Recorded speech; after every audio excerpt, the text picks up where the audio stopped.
Hello, and welcome to my presentation on multimodal learning for 681 Contemporary Topics in Learning. Multimodality is about communication.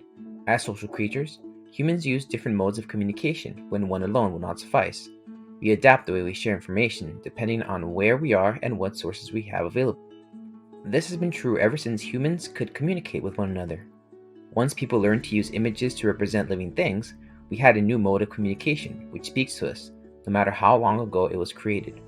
According to Kress and Silander, 2011, multimodality is about choice, which has become extended, namely a choice whether to use one mode, writing, or two modes, writing an image, where one seems to enforce the other.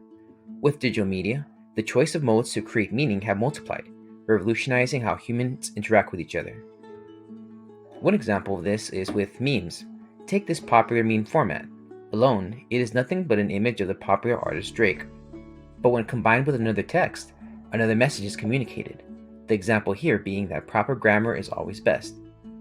Another aspect to consider is what Gunther Kress explains as the different dimensions to consider in multimodality. On the image presented, we can see the popular comic dialogue bubble with emphasis on specific words.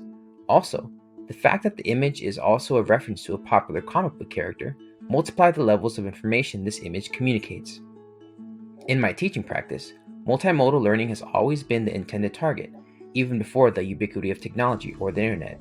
Teachers always strove to communicate information in various ways. In 2022, teachers have the power of the internet to enhance the way students learn.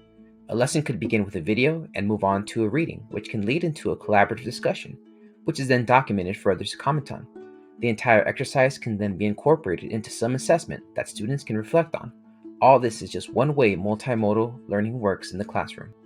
As multimodal learning becomes an important, commonly discussed topic among educators, we will see a switch to the blended learning model of teaching, where students work in independent, collaborative, and teacher-led learning groups. This model allows students to exercise the different modes of learning, as well as allow teachers to gauge what students are truly learning, how they're learning it, and who they are learning it with.